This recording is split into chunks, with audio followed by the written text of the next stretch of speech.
बिस्मिल्लाहिर्रहमानिर्रहीम। खरी बात के साथ मैं हूँ हमीद भुट्टो। आज खरी बात करेंगे सिंध विज़न या सियासी फरेब। चंद दिन पहले इस्लामाबाद में सदारती महल में सिंध से पूरी सिंध सरकार, सारे वज़ीर, मशीर, कबीर, ब्यूरोक्रेसी, मीडिया, बिजनेसमैनों कर जहाज़ भरकर ले गए और दुनिया से मीडिया और मुख्तलिफ़ शख्सियात को, कौमी मीडिया, लोकल मीडिया, सबको बुलाकर इस्लामाबाद में पावर शो किया गया।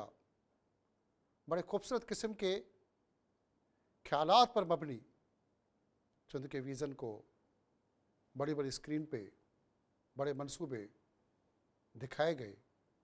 बिलावल भुट्टो की तकरीर, वाकई उस तकरीर में सिंध को कुछ मिला या ना मिला, इस पर आज हम खरी बात कर रहे हैं। और आज हमने अपने खरी बात में किसी भी सियासी मेहमान को मदऊ नहीं किया। गैर जानबदार मेहमान हैं जिनका अदब, तालीम, सकाफ़त, तहज़ीब और तमद्दुन से ताल्लुक़ है। और हमारे साथ आज मेहमानों में मौजूद हैं मदद अली सिंधी साहब, जो ख़ुद वफाकी वज़ीर निगरान तालीम रह चुके, दानिश्वर, 100 से ज़्यादा किताबें लिखे। अदब, सकाफ़त, तहज़ीब और तमद्दुन से आपका गहरा ताल्लुक़। मदद सिंह साहब, आपकी मेहरबानी कि आज आपने खरी बात में वक्त दिया। दूसरी हमारे मेहमान हैं अब्दुल सलाम दादा भाई, कराची से ताल्लुक़, मरूफ बिजनेसमैन हैं, राइटर हैं, दानिश्वर हैं, लिखते हैं और समाजी खिदमत के हवाले से उनका एक बड़ा कंट्रीब्यूशन है। अच्छे तंज़ीमकार हैं। अब्दुल सलाम दादा भाई, आपकी मेहरबानी कि आज आपने खरी बात के लिए वक्त दिया। तीसरे हमारे मेहमान हैं जुल्फ़कार हाले पोटो, राइटर हैं, लिखते हैं, अच्छा बोलते हैं। जुल्फ़कार हाले पोटो साहब, आपकी मेहरबानी कि आज आपने खरी बात के लिए वक्त दिया। बड़ी बड़ी मेहरबानी sir, thank you sir, thank you. मदद सिंह साहब, बिलावल भुट्टो ज़रदारी की तकरीर में जो बातें बताई जा रही हैं, दिखाई जा रही हैं बड़ी बड़ी स्क्रीन पे, पूरी पाकिस्तान की मीडिया भी वहाँ पे मौजूद, सियासतदान, सिंध का पूरा हुकूमत का लश्कर इस्लामाबाद लेकर आलमी मीडिया को बुलाकर सिंध को जिस तरह दिखाया गया है कि सिंध में हमने गुज़िश्ता 4 दहाइयों में ये कर दिया, ये कर दिया, ये कर दिया। क्या ये सब जो दिखाया गया ज़मीनी हक़ाइक़ इस पे मौजूद है? आप गैर जानिबदारी तौर पे बिलावल भुट्टो की जो तकरीर है उसको किस कसौटी पे देखेंगे कि वो झूठ थी, सच था, है क्या सारी इसकी तकरीर? हमेशा बात झूठ और सच की तो एक तरफ रख कर बात ये की जाएगी कि जहाँ तक उसकी प्रेजेंटेशन थी बिलावल भुट्टो ज़रदारी की, वो तो उस पर मैं समझता हूँ कि उसने अच्छी प्रेजेंटेशन की।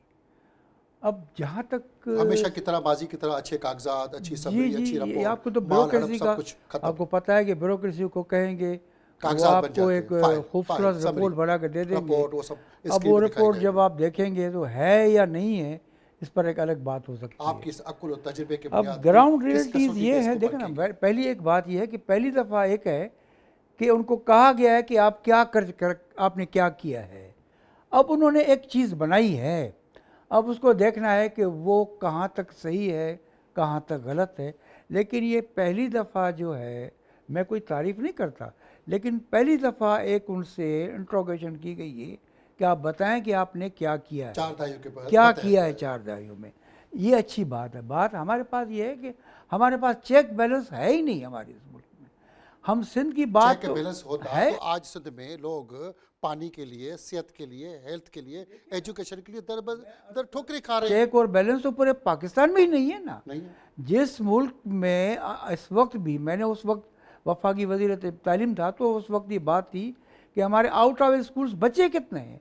जब मैंने 4 महीने में सर्वे करवाई तो 2 करोड़ 60 लाख बच्चे जो हैं वो आउट ऑफ स्कूल्स हैं, जो पंजाब नंबर 1 है, सिंध नंबर 2 दूसरे नंबर पे है, तीसरे नंबर बलूचिस्तान और केपी की। अब वो बच्चे वही हैं जो स्कूलों में काम करते हैं। आपने नहीं देखा कि सिंध में एक लड़की को किस तरह कत्ल किया गया, कैसे डूब जाते हैं। बहरहाल मसला ये है कि चेक और बैलेंस बहुत ज़रूरी है।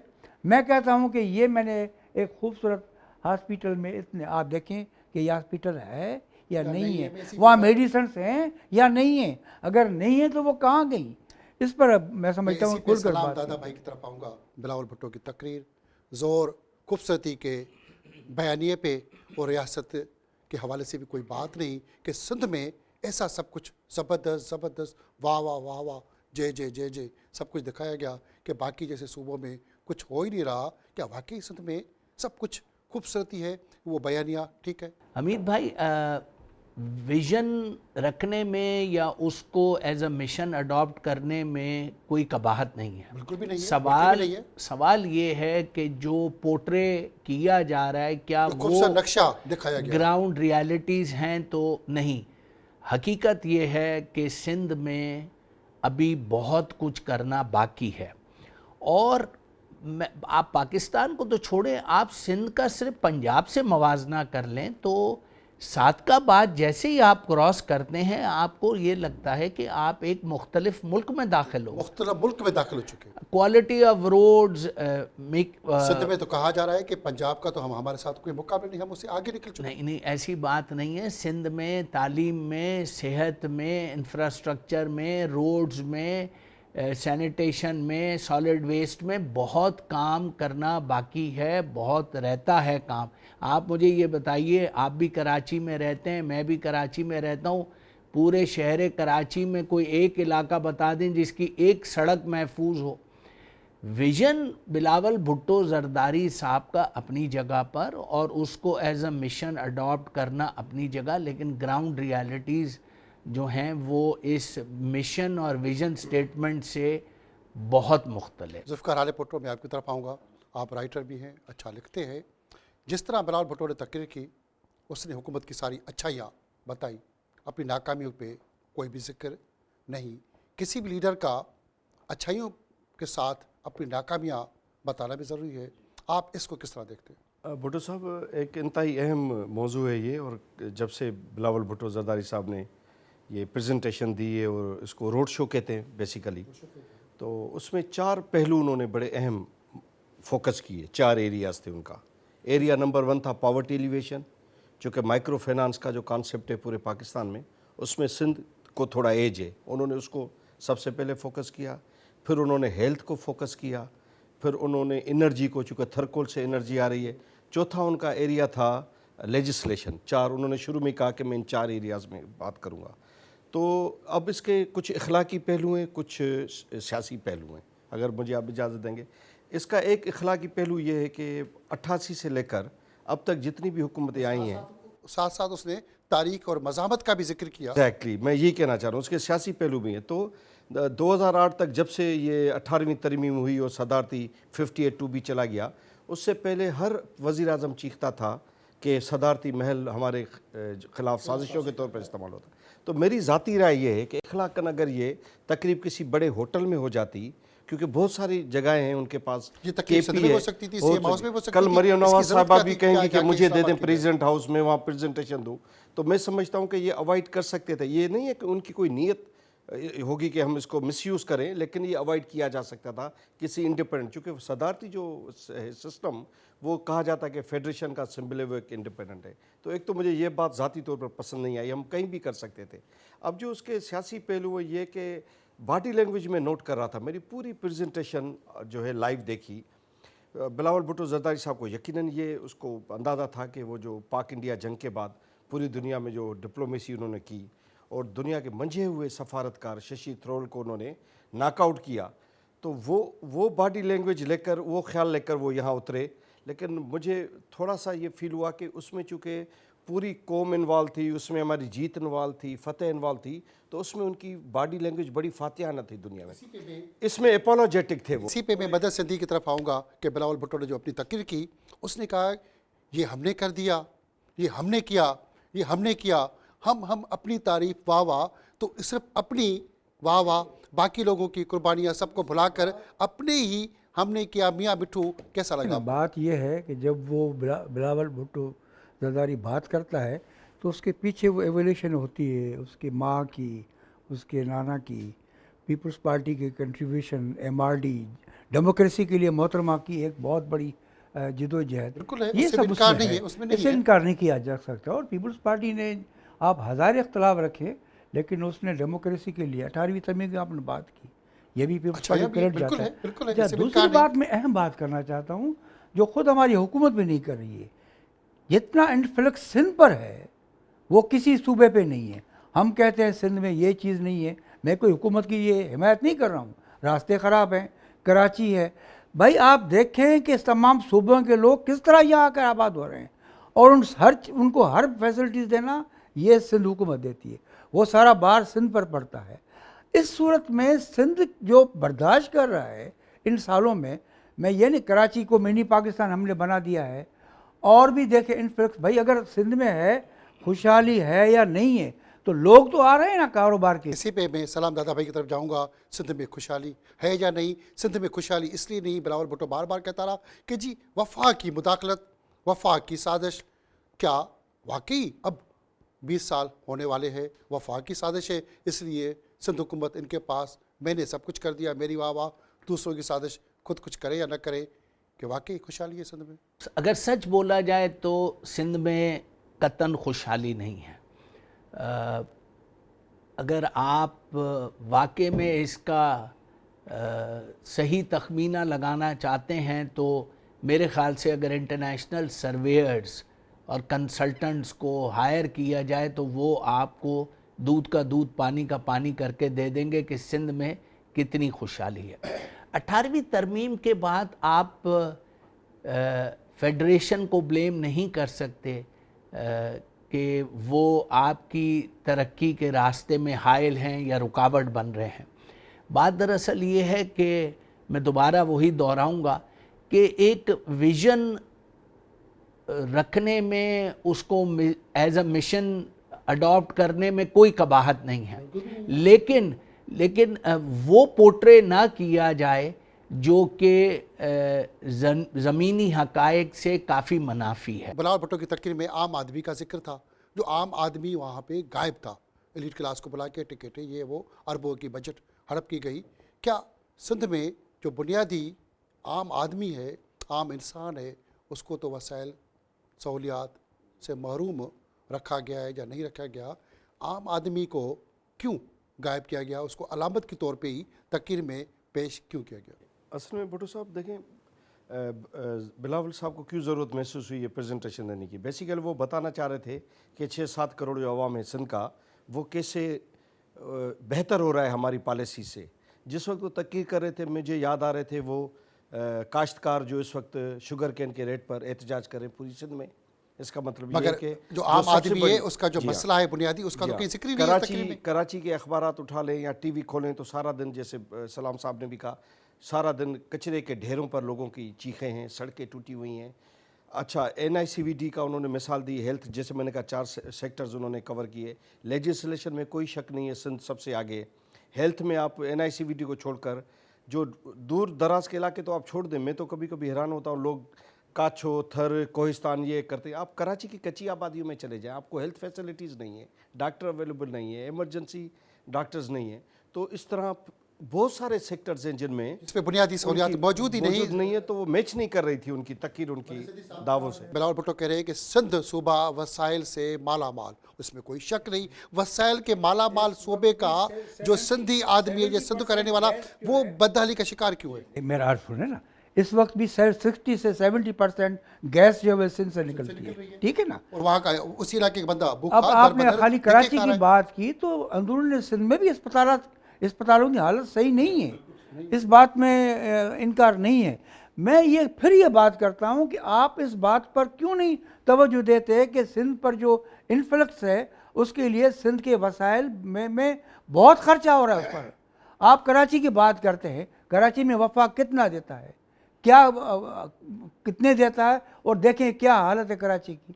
कराची के छोड़े आप अंदरूनी सिंध जाएँ, यानी सिंध की सबसे ज़्यादा पैसे कराची पे खर्च हो रहे हैं, फिर भी लोग कहते हैं कराची। भाई फिर कुछ लाहौर, कुछ लोग भी जाए ना, पेशावर में भी जाए। इसी पे मैं सलाम दादा भाई आपकी तरफ आऊँगा कि मदद सिंधी साहब कह रहे हैं कि जी कराची पे ज़्यादा खर्च होता है, अंदरूनी सिंध में खर्च नहीं होता।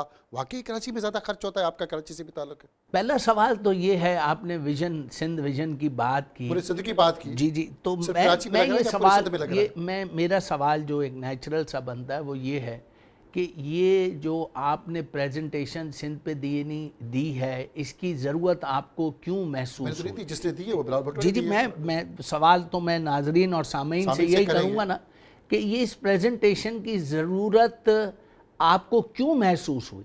यकीनन ज़बान ज़दे आम ये है कि सिंध की और कराची की हालत मखदूश है। मदद अली सिंधी साहब ने जो क्या आप सिंध इन्फ्लक्स, को कराची को अलग समझ रहे हैं? जी कतन नहीं समझता, और मैं जो मदद अली सिंधी साहब ने इन्फ्लक्स की बात की है, इसमें कोई शक नहीं है कि कराची में हर सूबे के हर शहर का फ़र्द मौजूद है, लेकिन रेसिप्रोकली कराची पर इतनी इन्वेस्टमेंट नहीं की गई जितनी कि कराची डिज़र्व करता था। एक बात तो ये हो गई। हम कतन इस बात की एडवोकेसी नहीं करते कि पाकिस्तान के दीगर सूबों से लोग सिंध और कराची में सेटल ना हो, क्योंकि अगर हम वो बात करते हैं तो एथनिकली, रेशियली, पॉलिटिकली इसी पे इनकरेक्ट मैं होगा। जुल्फ़िकार हाले भुट्टो की तरफ जाऊंगा। तकरीर में बहुत बड़ी बातें, दावा, जैसे आपने कहा कि जी इस एजेंडा पे बात हुई, सिंध की तालीम का जो हाल है किससे ढका छुपा नहीं, हेल्थ की आपने बात की, हेल्थ की बहुत सारी दावेदारी, दुकानदारी तो मौजूद है। आज भी अगर हम नौदरो जो लाड़काना पीस पार्टी का गढ़, वहाँ पे बुनियादी मेडिकल की सहूलियात बराए नाम की, वहाँ से भी लोग अपनी लाशें गधा गाड़ी पे और ठेलों पे लेके निकलते हैं। सिर्फ जज्बाती नारों पर ही या वायदों पर ही या सिर्फ ख्वाबों पे ही आगे सिंध चलेगा?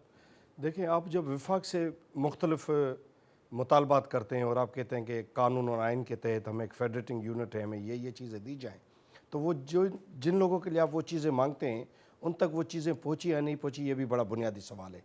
बिलावल साहब की जो बॉडी लैंग्वेज थी, कहीं कहीं वो धमकी आमेज़ अंदाज में गुफ्तगू कर रहे थे। फिर मैंने उनके फ़ौरन जैसी प्रेजेंटेशन ख़त्म हुई तो मुख्तलिफ चैनल्स पर तबसरे शुरू हो गए।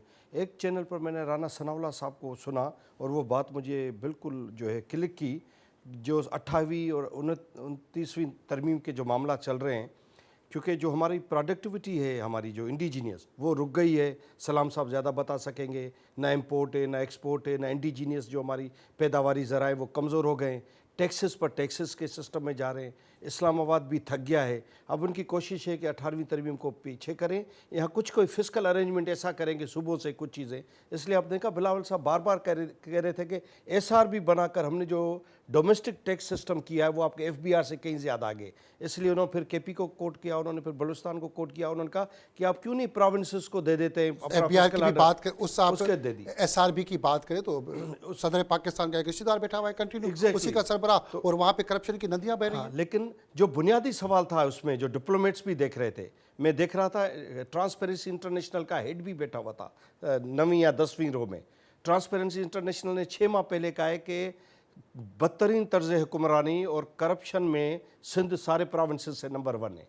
तो जब आप प्रेजेंटेशन एक तरफ देंगे कि सब्ज़ बाग दिखा रहे हैं पूरे उसको, और जब आप कह रहे हैं कि हमारी एनर्जी इतना कर रही है थरकोल, और थरी कह रहे हैं कि ग्रिड तो सारा इस्लामाबाद जा रहा है, हमारे पास तो लाइट आ रही नहीं, जैसे मदद साहब ने कहा 18-18 घंटे लाइट आज में हमें पानी नहीं मिल रहा, कोई भी मुख्य हज़रात नलका लगा के पानी पिला जिस रहा है। आवाम के लिए आपकी सहूलियात हैं वो तो बेचारे परेशान होकर देख रहे थे कि ये किस मुल्क की बात कर रहे हैं बिलावल साहब, ये कौन सा सूबा है जहाँ पर ये सारी चीज़ें। मुल्क के हवाले से, सूबे के हवाले से बात करेंगे, मगर छोटी सी हमें ब्रेक लेनी पड़ेगी। खरी बात हो रही है, सिंध विजन फरेब था या वाकई सिंध का कोई ख्वाब है, इस पर बात करेंगे मगर छोटी सी ब्रेक के बाद।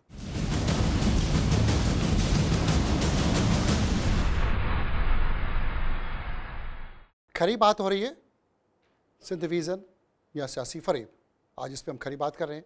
मदद सिंधी साहब, जैसे ब्रेक से पहले बहुत सारी बातें हो रही थी, बिलावल भुट्टो की जो तकरीर थी उसमें इदारों की इदारा साजी के हवाले से तो बात हो नहीं रही थी। कहीं के लेजा या बॉडी लैंग्वेज, जैसे जुल्फ़िकार अली भुट्टो ब्रेक से पहले कहा, अजीब एक थी।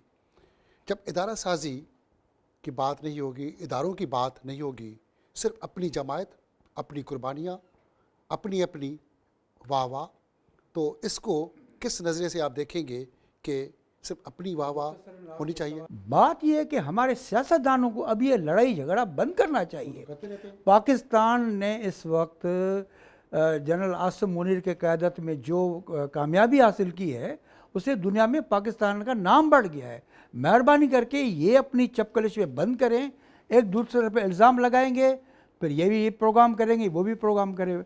अभी अब इदारों की जब बात हुई तो मैं फिर ये बात करता हूँ कि इस मुल्क में आप कुछ भी कहें, डेमोक्रेसी की बहाली के लिए, डेमोक्रेसी लाने के लिए पीपल्स पर आप हज़ार इख्तलाफ करें, लेकिन इस बात से आप इनकार नहीं कर सकते हैं कि सिंध के लोगों ने MRD तहरीक में मोहतरमा बेनज़ीर भुट्टो की क़यादत में जो तहरीक चलाई, उसमें सब आप शाहिद हैं कि आज इस मुल्क में जो भी डेमोक्रेसी है वो कैंडिडेट पीपल्स पार्टी को ही जाता है। डेमोक्रेसी के नाम पे, उसी कुर्बानियों के नाम पे 20 साल हुकूमत हो गई, खाया पिया, सिंध को बर्बाद किया गया, करप्शन, उसको क्या आप कहेंगे बस कुर्बानियाँ दे दे उस पर सब कुछ खत्म हो जाएगा? लेकिन मैं ये कहता हूँ कि उसके लिए आए, ये मीडिया का भी काम है कि देखें कि हमारे पास क्या, अगर आपने रास्ते की बात की तो ये हमारे चैनल्स को चाहिए, क्योंकि सोशल मीडिया इस वक्त काम कर रही है, अखबारात इस वक्त वो रोल प्ले नहीं कर रहे हैं। देखें कि यहाँ जो, अगर आपने नए दरों की बात की तो वहाँ हॉस्पिटल की हालत क्यों नहीं ठीक नहीं है, सक्खर में अगर कोई अच्छी हॉस्पिटल क्यों नहीं है, जक्काबाद में क्यों नहीं है, नवाबशाह में अगर है तो उसकी पोजीशन क्यों ख़राब है।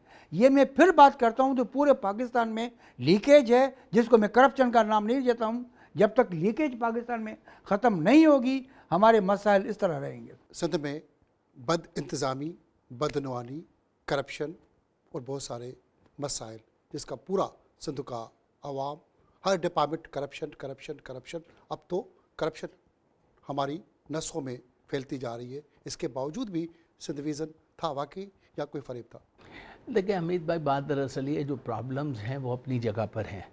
ये आपकी नॉलेज में क्या बल्कि कॉमन नॉलेज में है कि SIFC के क़याम के बाद आर्मी चीफ़ ने पाकिस्तान के मुख्तलिफ़ शहरों का दौरा काफ़ी किया, अच्छे काम किए और कराची का भी कई दफ़ा दौरा किया। यहाँ पर इंडस्ट्रियलिस्ट और बिजनेसमैन के साथ उनकी मल्टीपल मीटिंग्स भी हुई हैं। लोगों ने अपने मसाइल का इजहार भी किया है। ज़मीनों पर कब्ज़े, टूटे हुए रोड, ना हस्पताल, ना इंफ्रास्ट्रक्चर, पानी नहीं आता, टैंकर माफिया है, बहुत से इश्यूज़ हैं। प्लस किसी इदारे में कोई काम बग़ैर पैसे के नहीं होता, और ये अब स्पीड मनी नहीं रहा। माइंड यू सर, ये स्पीड मनी नहीं रहा, अब ये बाकायदा हिस्से के तौर पर मांगा जाता है।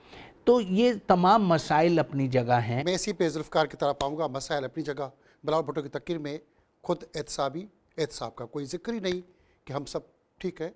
करप्शन की बात मुख्तलिफ बिजनेसमैनों ने भी माजी में कही, मुख्तलिफ पर्चियाँ, भत्ता और बहुत सारी चीज़ें, कंप्लेंट सब आती जाती रही है, उसका तो कहीं भी इसमें जिक्र ही नहीं था।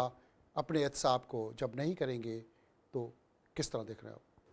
भुट्टो साहब, मैं आपको ईमानदारी से एक बात बताऊं, मैं एक समाजी कारकुन के तौर पर इतनी बड़ी एक मनफी जो है वो एक सरगर्मी देख रहा हूं पीपल्स पार्टी में, जिसको ख़त्म करने के लिए फिर बिलावल साहब को शायद 20, 30, 40 साल लगे। वो ये है कि फॉर एग्ज़ाम्पल इस वक्त हम यहाँ पर बैठे हुए स्टूडियो में, हमीद भुट्टो साहब का किसी एक और भुट्टो से झगड़ा हो जाए, छोटा सा भी, तो अब पीपल्स पार्टी ने सिस्टम क्या किया है कि उसूलन तो कानून की अमलदारी होनी चाहिए, उस इलाके का पुलिस स्टेशन इन्वॉल्व हो, फिर कोर्ट इन्वॉल्व हो, लेजिस्लेटर इन्वॉल्व हो। अब सिस्टम ये है कि अगर कहीं इंटीरियर सिंध में कहीं झगड़ा हो जाता है दो बरादरियों में या दो इलाकों में, तो ना SP फैसला करेगा, ना मुंतखब MNA MPA करेगा, उन कबाइल के सरदार लॉ एंड ऑर्डर को 14वीं सदी में लेकर जा रहे हैं। तब बादशाह क्या करते थे, छोटे छोटे छोटी छोटी बादशाहतें बनाकर लोगों से कहते थे अब आपने डील करना है। तो मुझे एक समाजी कारकुन के तौर पर यह खदशा है कि बिलावल साहब ये जो भी फ्यूचरिस्टिक रोड में बता रहे हैं, उसके लिए जो समाजी एक तवाज़ुन चाहिए, कानून की अमलदारी चाहिए, आइन की हुक्मरानी चाहिए, उसको वो पीछे धकेल कर और सरदारी जागीरदाराना सिस्टम इस तरह जकड़ रहे हैं कि मैं समझ रहा हूँ कि कितने भी वसाइलों 50 साल तक बिलावल साहब सिंध को उसमें से नहीं निकाल सकेंगे। 50 साल तक बिलावल भुट्टो सिंध को उस कबायली निज़ाम से, धाड़ेल फैक्टर से नहीं निकाल सकेंगे। जब बिलावल भुट्टो कह रहे हैं कि जी सिंध मॉडल सूबा है पाकिस्तान का, फिर पंजाब, KPK, बलूचिस्तान सिंध को मॉडल सूबा समझकर उसको अपनाते क्यों नहीं है? जो हली भुट्टो साहब ने बात की जागीरदार निज़ाम की, वाकई इस बात से इनकार नहीं कि जागीरदार निज़ाम फिर मजबूत हो गया है। मजबूत हो गया है। आप देखें ना, अब हमारी उम्र में अब देखें तो हम लोगों ने ख़ास तरह सिंध के तरक्की पसंद अदीबों और दानश्वरों ने वरीनों के खिलाफ जो तहरीक चलाई उसमें ये वडेरे नहीं थे, वडेरे नहीं ये थे, जागीरदार नहीं जागीरदार नहीं थे। थे, जागीरदार आम दूसरे सूबों में भी है, शागिर्द, सरदार आम बलुस्तान में भी है, स्टूडेंट्स और जागीरदार हम पंजाब में राइटर्स थे। थे। हमने जेलें काटी, जो तकालीफ सही सीए सही कि सिंध जो है असम्बली बहाल होगी, सिंधी MPs होंगे, सिंधी वजीर होंगे और आम सिंधी का फिर सिर ऊपर होगा। अभी लेकिन क्या आपकी तकलीफों के मैं समझ बावजूद अभी वो सिंध मॉडल सूबा है पाकिस्तान में? पाकिस्तान देखें ना, ऐसे तो बलूचिस्तान भी में भी है, लेकिन मैं बात कर रहा हूँ कि सिंध में जदोजहद की, जिस तरह मैंने आप डेमोक्रेसी की बात की, इस तरह वनीन को तुड़वाने में भी सिंधी जनरल जो है वो दानिश्वरों का बड़ा हाथ था। उसका फायदा और नुकसान बड़ा किसको हाथ हुआ? यही था, फायदा किसको हुआ, वडेरे नुकसान नहीं किसको थे। एंटी वनीन कॉन्फ्रेंस में कोई वडेरे ने माफ़ी मांगी थी कि हम अपने बाप की माफ़ी अभी मांगते तो वही हैं, अदीब जिन्होंने दानिशर साहब तो धिक्के खा रहा है। अब तो कोई आम आदमी की अगर बात नहीं हो रही है, वही जागीरदारी निज़ाम है, वही अगर 2 आदमी कत्ल होते हैं जतोइयों के और मेहरों के, आज तक फैसला नहीं होता है, तो फिर तो भाई बड़े दुख, फिर हमने फिर पीछे चले गए, फिर हमारी सारी कुर्बानियाँ रायगान गई कि हमने यही सोचा था कि यही जागीरदार, यही वडेर अगर बैठकर हमारी किस्मत का क्या फैसला उसके करें। खिलाफ अभी अपनी किस्मत की खराबी के हवाले से कोई आप जिद्दत करेंगे दोबारा? भाई इस वक्त सोशल मीडिया इतनी पावरफुल है कि 1 मिनट में वो जो है वो आदमी बात करता है। देखिए एक MPA ने एक आदमी की बेइज्जती की तो उन्होंने एहतियात किया, वहाँ माफ़ी मांगी, गोलियों का एक आदमी मरा है तो वो लोग बैठे हुए हैं। अब सिंध सुजाग हो गया है, सिंध बिल्कुल बेदार हो गया है और सिंधी लोगों ने अपनी क़यादत खुद बना ली। सलाम भाई, सिंध मॉडल सूबा है कि बाकी सूबे उसकी नकल करें और सिंध जैसा बने? कतन नहीं है, कतन नहीं है मॉडल सूबा। हाँ, अगर आप ये कहते हैं कि सिंध वसाइल से माला माल है, बिल्कुल है। सिंध में अल्लाह ताला के फजलो करम से मादनियात कहिए, वसाइल कहिए, अल्लाह ताला की बेपनाह करम नवाजी है, लेकिन मसाइल भी उतने ही हैं। एक चीज़ मैं और इस एतबार से आपकी नॉलेज में लाना चाहूँगा कि बात दरअसल ये है कि देखिए रिथोरिक जो अपनी जगह पर, आपके नारे, आपकी पॉलिटिकल स्लोगन्स ये अपनी जगह पे, लेकिन हक़ाइक़ को साबित करने के लिए जब तक आप फेस नहीं करेंगे रियलिटीज़ को, तब्दीली नहीं आएगी। कार हाले भुट्टो, बिलावल भुट्टो की तकरीर में जो बातें की गई वो बताया जा रहा था कि वो सिंध के अवाम की तर्जमानी है और सिंध के अवाम का दर्द तो कहीं नज़र नहीं आया। आज भी आम जो अवाम है वो थाने में, किसी सरकारी दफ्तर में तो जा नहीं सकती, खुद बिलावल भुट्टो से मिल नहीं सकती, या किसी भी MP MLA से मिलना भी महाल है, चंद उंगलियों पे गिनने के अलावा। तो आम आदमी का जब दर्द न हो तो वाकई बिलावल भुट्टो की तकरीर सिंध के अवाम की तर्जमानी थी। बिल्कुल ऐसे ही है सर। मैं समझता हूँ कि बिलावल साहब जिस एज ग्रुप में हैं उसमें यकीनन एक तो वो पढ़ते हैं, उनको चीज़ों का पता है। अभी जो ह्यूमन डेवलपमेंट इंडेक्स है सिंध का, इंसानी हुकूक की जो तरक्की है, इंसानी तरक्की का इंडेक्स, उसमें सिंध वर्स्ट है, काफ़ी मामलात में बेहतर है। मैं ये कहता हूँ कि जो चीज़ें पेट नहीं भर सकती लोगों का, वो आप करते जाएं, वो अच्छी बात है। लेकिन लोग कहते हैं हमारा से, फॉर एग्जांपल आप कानून साजी कर रहे हैं, बेहतरीन कानून साजी है सिंध में, सिंध असेंबली में, लेकिन वो कानून साजी पेट नहीं भरी। फॉर एग्जांपल आपने कानून साजी की कि sexual harassment at work place ना हो, लेकिन वो जो ख़वातीन वहाँ काम कर रही हैं मुख्तलिफ फैक्ट्रीज़ में, वो कह रही हैं हमारे वेजेस कौन बढ़ाएगा। तो कानून साजी भी आप करें, अच्छी बात है, लेकिन उसका अमल दरामद कैसे हो। चीज़ें जैसे मैंने कहा, काश्तकार चीख रहे हैं, शहरी तरक्की पीछे जा रही है। और एक और हमीद साहब बात जो मैंने नोट की उनकी गुफ्तगू में, मैं हैदराबाद से मेरा ताल्लुक़ है, सारा सिंध पूरा पाकिस्तान मेरा मुल्क है, मुझे किसी इलाके से किसी उसकी तफरीक का वो नहीं है। लेकिन वो जो सारा जो प्रेशर था या उनकी पूरी जो उनका फोकस था वो जिन प्रोजेक्ट्स पर था वो सारे रूरल बेस्ड हैं। तो ख़ुद रूरल और अर्बन की जो इंटीग्रेशन है, शहरों को देहातों से मिलाना ताकि दोनों की तरक्की एक दूसरे को सप्लीमेंट करे, कम्प्लीमेंट करे, वो भी मिसिंग लिंक था। जो भी प्रोजेक्ट्स थे वो सारे रूरल बेस्ड थे। तो मैं सोच रहा था कोरंगी में अगर मेरा कोई दोस्त बैठा है या औरंगी में मेरी कोई बहन बैठी है, वो कहेगी कि आपने सूट भी ज़बरदस्त पहना, प्रेजेंटेशन भी ज़बरदस्त की है, लेकिन ये माइक्रो फाइनेंस मेरे तो ज़िले में अभी तक आ नहीं रहा। ये जो आप बता रहे हैं तेल और गैस, इसकी मुझे तो रॉयल्टी का नहीं मिल रही, मेरे बच्चे को नौकरी नहीं मिल रही, नौकरी लेने जा रहे हैं, कहते हैं जी आप हैं मेरिट पर लेकिन पैसे 50 देने लाख पड़ेंगे, देने पैसे देने पड़ेंगे। पड़ेंगे। तो वो जो मिसमैच था वो मैं कहता हूँ बिलावल साहब अल्लाह करे कि ये सारी चीज़ें हो जाए, लेकिन मिसमैच था। मदद सिंधी साहब, जो बिलावल भुट्टो की तकरीर थी, जज्बाती नारे जैसे आपने कहा, MRD, भुट्टो की कुर्बानी, बेनज़ीर की कुर्बानी, शहादतें, जज्बाती नारे, ये नारे मारकर हम अपने मसाइल को, अपनी हकीकतों को दफन कर रहे हैं, या ये भी नारे मार के सिंध को लूटते रहेगा ये सियासतदान? नारों से कोई मसला हल तो नहीं होते हैं। बात यह है कि ग्राउंड रियलिटीज़ होनी चाहिए। अब मैं फ़कत ये बात करता हूँ कि जो कुछ भी अभी शुरुआत हुई है, अब इनको चाहिए कि जाकर देखे या पार्टी को ये देखे। अच्छा, दूसरी मैं बात करूँ, ब्यूरोक्रेसी का रवैया चेंज पूरे मुल्क में चेंज नहीं हो रहा है। ब्यूरोक्रेसी, आप एक मामूली 17 ग्रेड के अफसर को फ़ोन करेंगे, आपका फ़ोन अटेंड नहीं करेगा। ये हर जगह मसला है। अब अस्पताल में अगर वो मेडिकल ऑफिसर किसी से बदतमीज़ी करता है, आप देखेंगे क्योंकि उसको चेक बैलेंस नहीं है।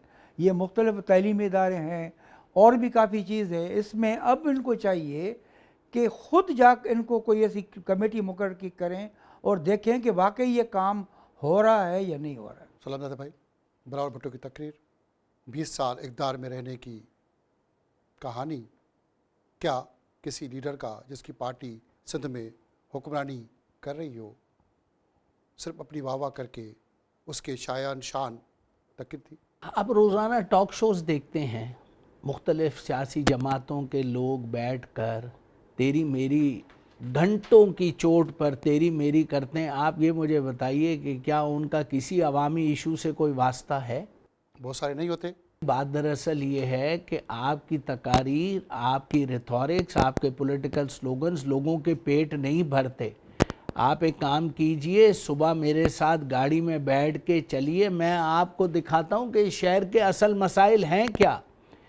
किसी इंडस्ट्री में आप देखें ना, ये तो अब इंटरनेशनली अक्लेम्ड फैक्ट हो गया है कि हमारी इंडस्ट्री वायबल रही नहीं है। बिजली और गैस के जो रेट्स हैं, जो प्राइसेस हैं, वो हमारी इंडस्ट्री को नॉन वायबल कर रही है। लोग माइग्रेट कर रहे हैं। 3 मिलियन से ज़्यादा स्किल्ड वर्कर्स जो हैं, प्रोफेशनल्स और ब्रेन्स जो हैं, वो ब्रेन ड्रेन हो रहा है। ये सब कुछ अपनी जगह है। मैं दोबारा I come back to my original question कि भाई आपको इस ब्रीफिंग और सिंध विजन की जो आपने प्रेजेंटेशन और रोड शो किया है, इसकी ज़रूरत आपने क्यों महसूस की?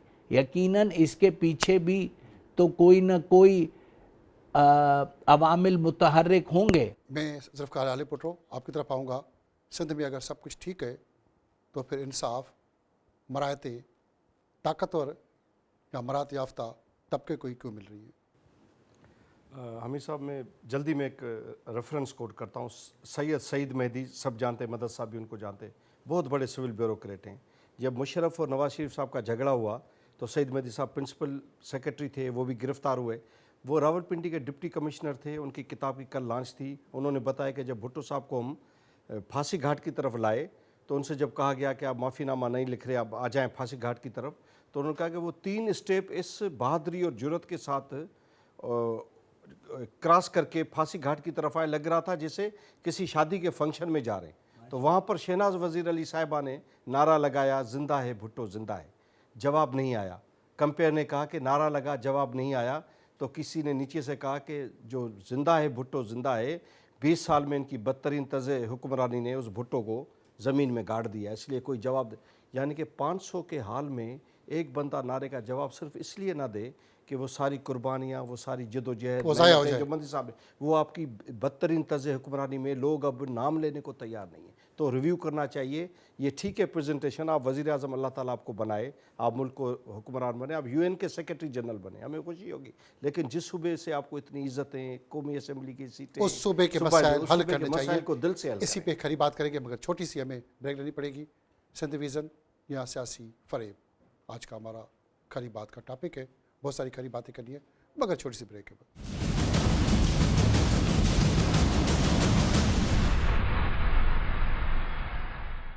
खरी बात हो रही है सिंध विज़न या सियासी फरेब। इस पे आज हमारे साथ 3 अहम मेहमान मौजूद है। मदद सिंधी साहब, अब्दुल दादा भाई, ज़ुल्फ़िकार अली भुट्टो। बिलावल भुट्टो साहब ने अपनी तकरीर में बड़े ख्वाब दिखाए, मगर किसी भी ऐसे इदारे का जिक्र नहीं किया कि वो इदारा मिसाली है, वहाँ बदनवाली नहीं है, वहाँ करप्शन नहीं है, वहाँ सब कुछ शफाफ किस्म का चल रहा है। कोई भी मिसाली इदारा क्यों नहीं बताया? वाकई सद में कोई मिसाली इदारा है जहाँ बनाने का प्लान ही नहीं, सिर्फ करप्ट इदारे बनाने हैं? इदारे तो बहुत हैं, इदारे बहुत हैं, इदारों की कोई फिर- मिसाली इदारे बनाए? हाँ, इदारे अब वो जिस तरह वो कहते हैं कि हमने दिल की बीमारियों के ये जो बनाया है, वो तो पहले से बना हुआ था, NIC, पहले से वो बना पहले हुआ से था, बना हुआ उसको था। सरकार फंडिंग अब उस देती पर थी। वो काफ़ी आज वहाँ करते पर हैं। भी एग्जीक्यूटिव और नॉन एग्जीक्यूटिव गरीब धक्के खा रहा है। अगर आपके अब पास वो पैसे देखना है, तो पैसे दे के आपने मकसद NICT में इलाज कराना है। ये सब इदारे, जैसे मैं खाली अर्ज करता चल रहा हूँ, उन्होंने जिक्र किया है। अब काम फिर इनका है कि ये देखा जाए कि ये इदारे काम कर रहे हैं या नहीं कर रहे हैं, इनकी कामयाबी की परसेंटेज कितनी है, लोग उसमें से कितने फैज़याब हो रहे हैं या नहीं हो रहे हैं। क्योंकि लोग इनसे ही सवाल करेंगे, इलेक्शन आने वाले हैं और लोग इस वक्त तैयार हैं कि वो पूछेंगे। मैंने ख़ुद भी मुख्तलिफ मुल्क के इलाकों में जब गया कि भाई जब आप वोट देते हो तो वोट देने के वक्त उससे पूछो ज़रूर कि भाई आपने हमारे लिए क्या किया है। जब ये लोग सवाल करना शुरू कर देंगे तो मैं समझता हूँ कि हम अपना मकसद कामयाब हो जाए। सलाम दादा भाई। बिलावल भुट्टो अपनी तकरीर में बार बार नौजवानों का जिक्र कहते रहे और ख़ुद भी कहते रहे कि मैं भी नौजवान क़यादत। पर ये सिंध में नौजवान मुल्क छोड़ के भाग रहे, तो नौजवानों का इतना कोई दर्द है या नौजवानों का इतना काम हो रहा है, तो फिर नौजवान सिंध से छोड़ के या पाकिस्तान से छोड़ के भाग क्यों रहे? अमीर साहब, बात दरअसल ये कि बिलावल भुट्टो साहब की आपने बात की, इसमें कोई शक नहीं है कि इनकी वालदा शहीद रानी बेनज़ीर शहीद साहिबा उसकी कुर्बानी से कोई शक नहीं। को जो पाकिस्तान की आवाम, ख़ास तौर पे सिंध की आवाम का जो दुख था वो था। इनके नाना जो है वो दिल में पाकिस्तान की आवाम, ख़ास तौर पे सिंध की आवाम का दुख रखते थे। एंड आई एम श्योर के बिलावल साहब would follow in the footsteps of his elders. लेकिन बात दरअसल ये है, much needs to be done. बात दरअसल ये है कि इस दौर में इतना वाइब्रेंट और स्ट्रॉन्ग सोशल मीडिया है कि आपकी पॉलिटिकल रिथोरिक की जो असल हकीकतें हैं वो मिनटों में खुल जाती हैं। फॉर एग्ज़ाम्पल, आप कहते हैं कि हमने सेहत के शोबे में बहुत काम किया है।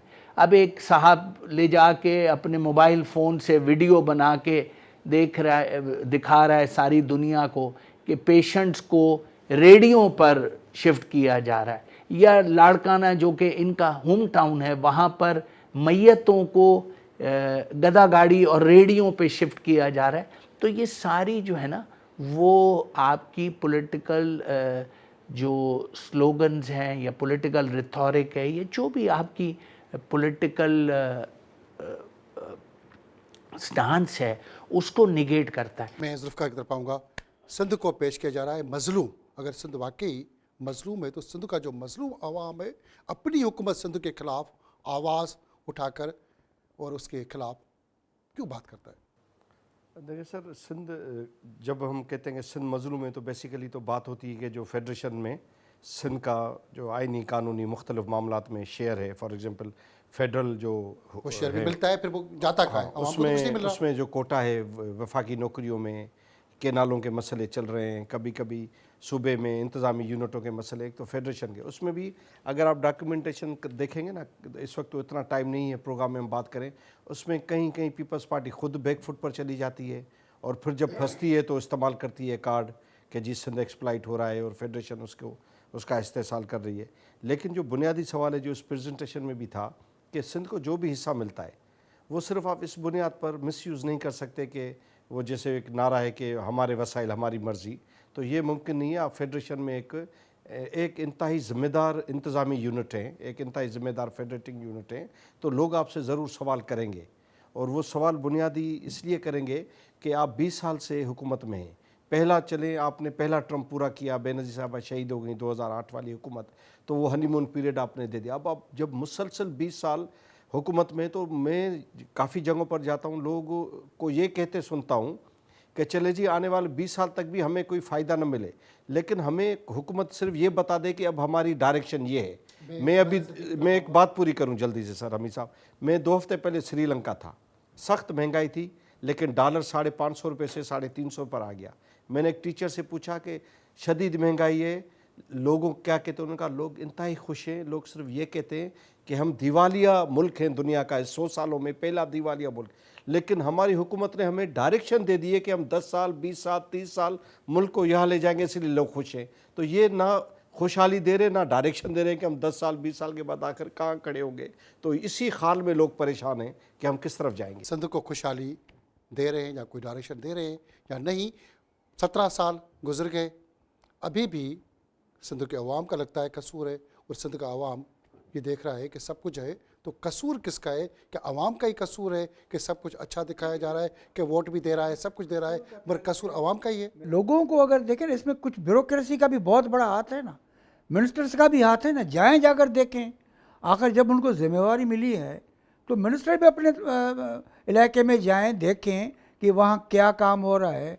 उनका जो भी इलाका है जाने की कोशिश करते ही नहीं है। ब्यूरोक्रेट जाता ही नहीं है, 20 ग्रेड का अफसर जाता ही नहीं है, कराची से निकलता नहीं है, 17 ग्रेड का अफसर किसी से मिलता ही नहीं है। वो तो तो नहीं फिर मिलेगा। तो लोगों को तो फिर पे सख्ती होनी चाहिए ना।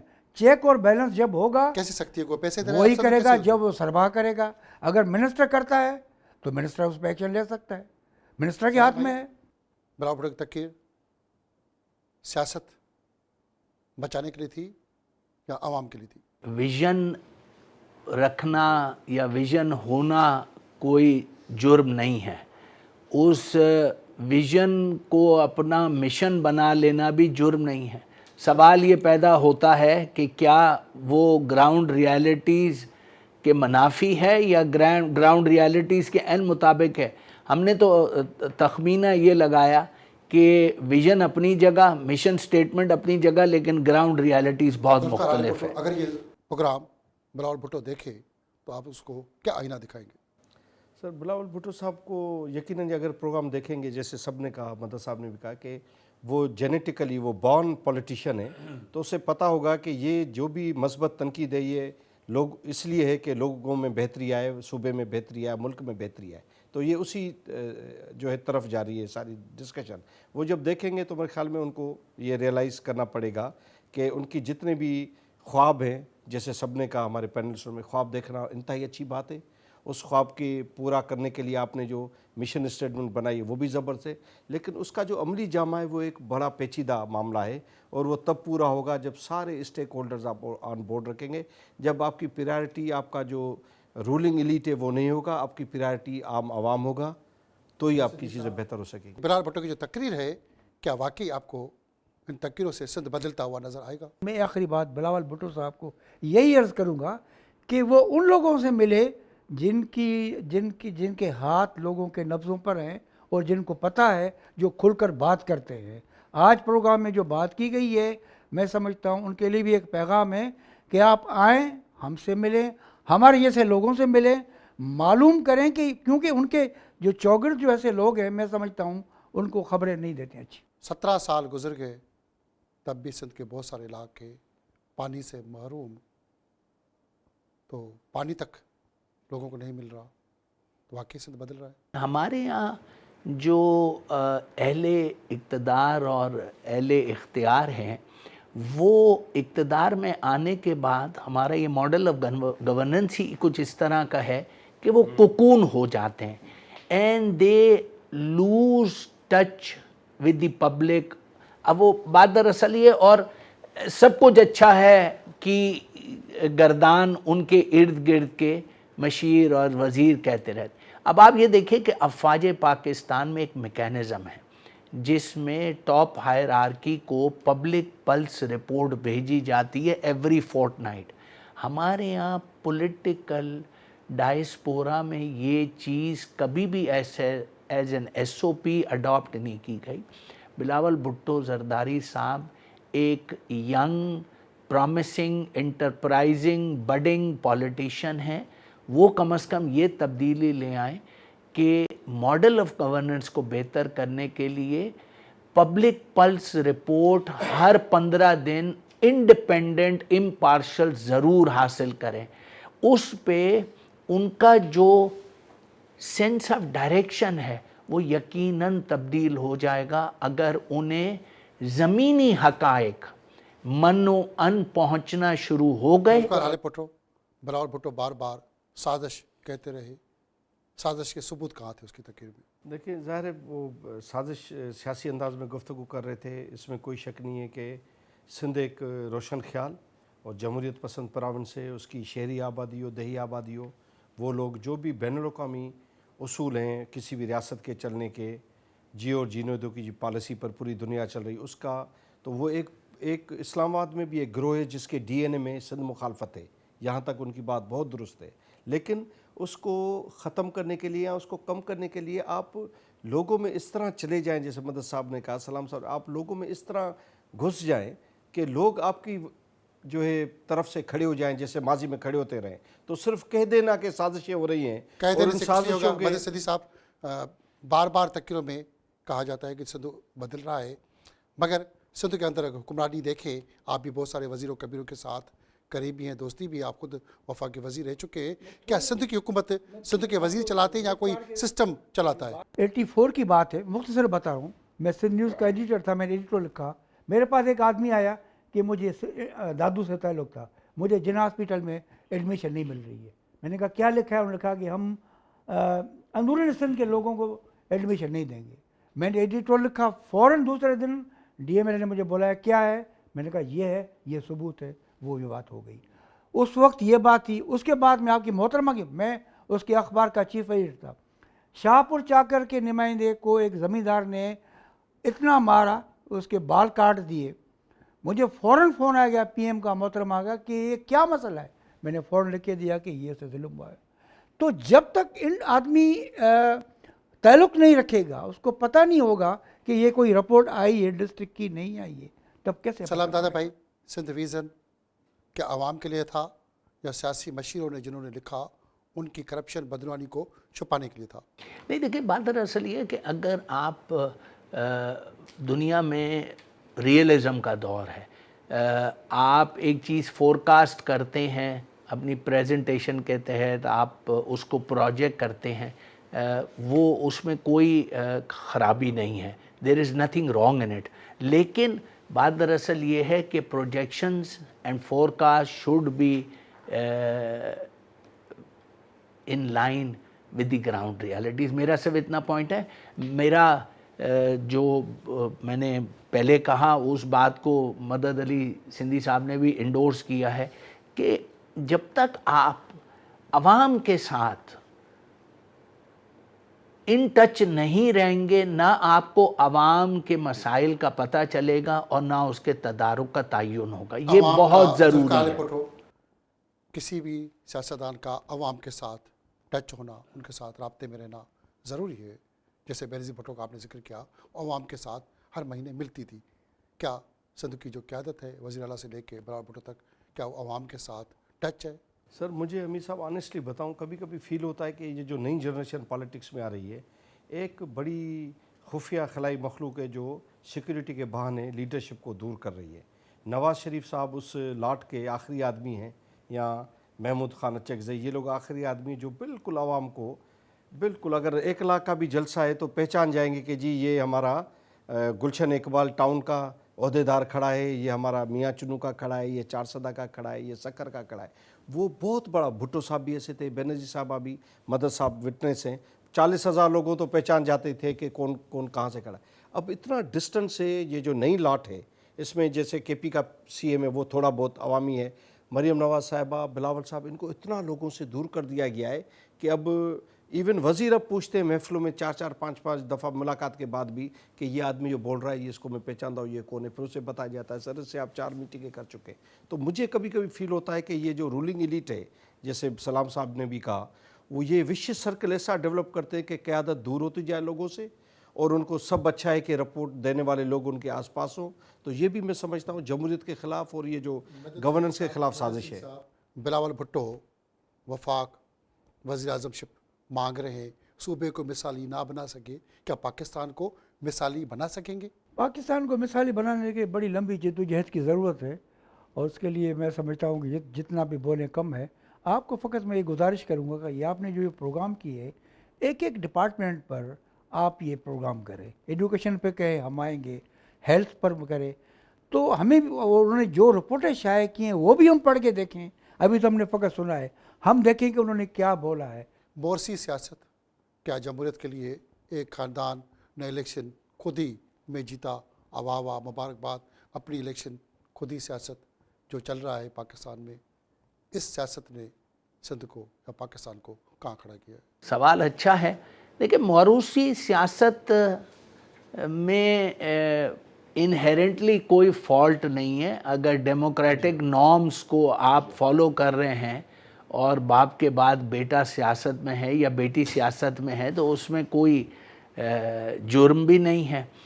लेकिन सवाल ये पैदा होता है कि जब तक हम की इशू देखिए, root cause. Zulfikar Ali Bhutto Sindh division आवाम के लिए था या इक़्तिदार के लिए?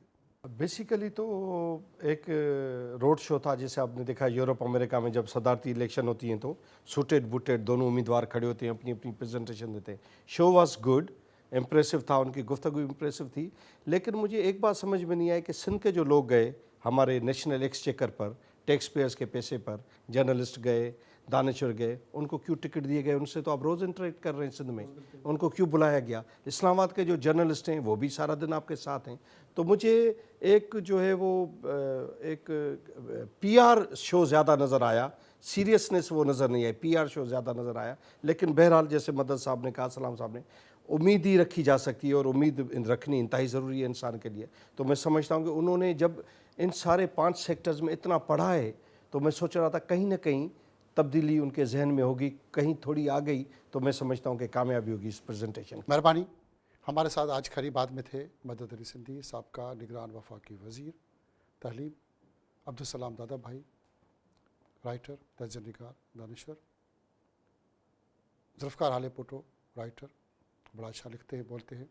आज हमने खरी बात की सिंध डिवीज़न, बिलावल भुट्टो की तकरीर, खुलकर सिंध के हवाले से जो सिंध में हो रहा है, सिंध के अवाम के साथ जो हो रहा है, होने जा रहा है, हो चुका है।